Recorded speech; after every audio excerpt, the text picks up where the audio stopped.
नमस्कार दोस्तों, आज के इस वीडियो में हम बात करेंगे भगवान श्री कृष्ण की दिनचर्या। जो भगवान श्री कृष्ण थे उनकी दिनचर्या यानी भगवान की जो टाइम टेबल है वो मैं बता रहा हूँ। तो भगवान श्री कृष्ण अपनी 16,000 पत्नियों के साथ विश्राम करते थे, किंतु प्रातःकाल सूर्योदय से 3 घंटे पूर्व वे उठ जाते थे, यानी सुबह 4 बजे भगवान उठ जाते थे। प्रकृति की व्यवस्था के अनुसार मुर्गे का बांग देना ब्रह्म मुहूर्त के समय की सूचना देता है।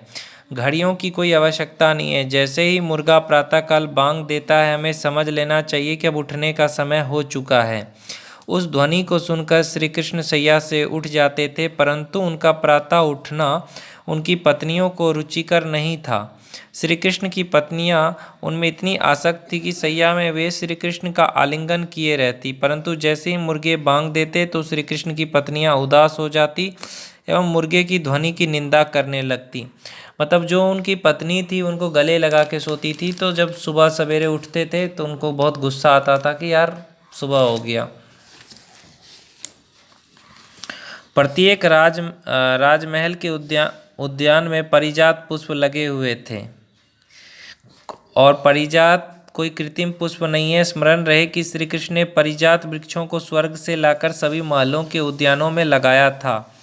प्रातःकालीन मंद वायु पारिजात पुष्प की सुगंध को प्रसारित करती तथा श्री कृष्ण निद्रा से उठने के पश्चात उसकी सुगंध का रस्वादन करते। इस सुगंध के कारण मधुमक्खियां भिनभिनाना आरंभ कर देती और पक्षी भी मधुर कलरव आरंभ कर देते।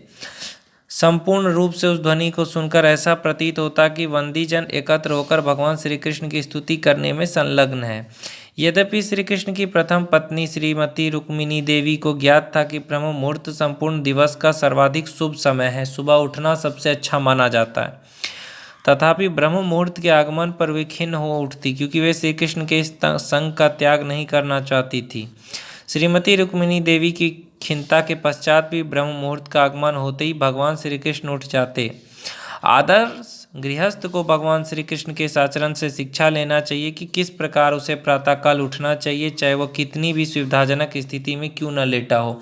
हमें भगवान श्री कृष्ण से सीखना चाहिए बंधुओं कि हमें सुबह सवेरे उठना है 4 बजे, चाहे कोई भी हो, लड़का हो, लड़की हो, पुरुष हो, औरत हो, सबको उठना चाहिए सुबह। विश्राम करके उठने के पश्चात श्री कृष्ण अपने मुख, भुजाओं और चरणों को धोते एवं तत्काल बैठकर स्वयं का ध्यान करने लगते। मेडिटेशन करते थे, भगवान श्री कृष्ण ध्यान लगाते थे। आपको भी भगवान श्री कृष्ण की तरह ध्यान लगाना चाहिए। इसका अर्थ यह नहीं है कि हमें भी बैठकर स्वयं पे ही ध्यान करना चाहिए। हमें श्री कृष्ण, श्री राधा कृष्ण का ध्यान करना चाहिए। वही वास्तविक ध्यान है। श्री कृष्ण स्वयं श्री कृष्ण है, अतएव वे हमें शिक्षा दे रहे थे कि ब्रह्म मुहूर्त का उपयोग श्री राधा कृष्ण का ध्यान करने के लिए करना चाहिए। सुबह उठते ही मुंह हाथ धो करके भगवान का ध्यान करना चाहिए।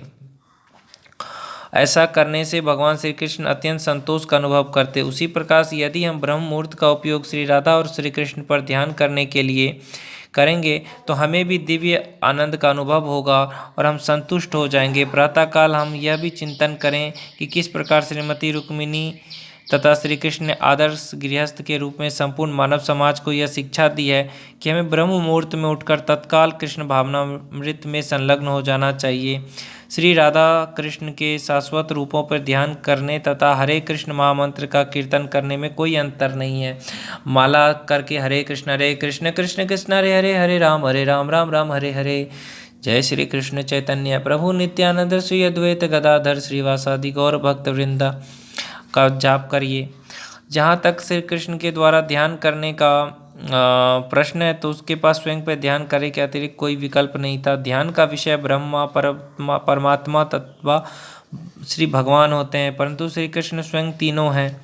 तो वे श्री भगवान है, अंतर्यामी परमात्मा। श्री कृष्ण एक स्वांश है तथा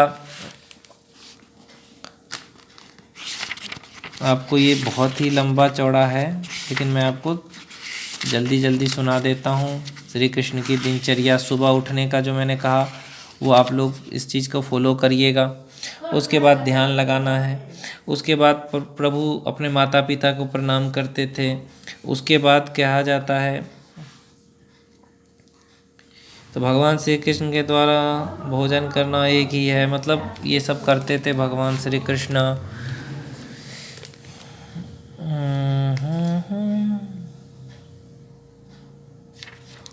यहाँ भगवान की बहुत ज़्यादा प्रशंसा की है।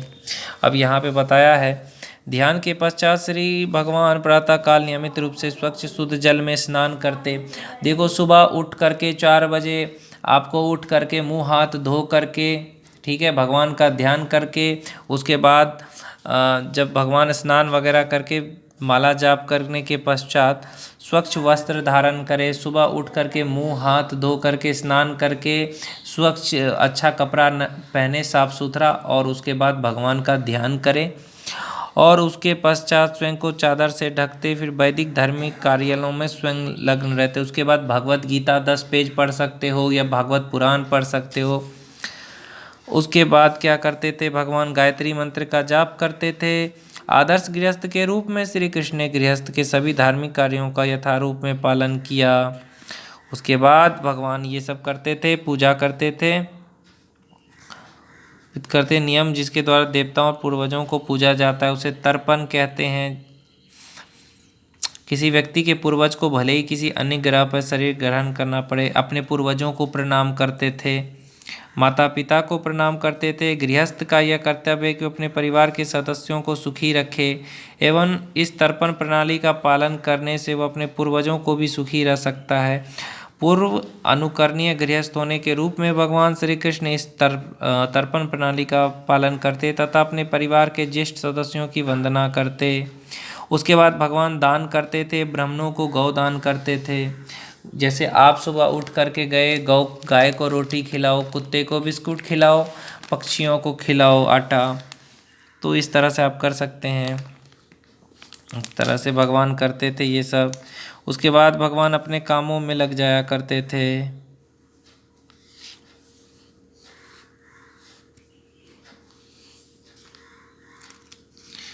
और जो उनका काम था वो सब करते थे। तो ये था भगवान का रूटीन।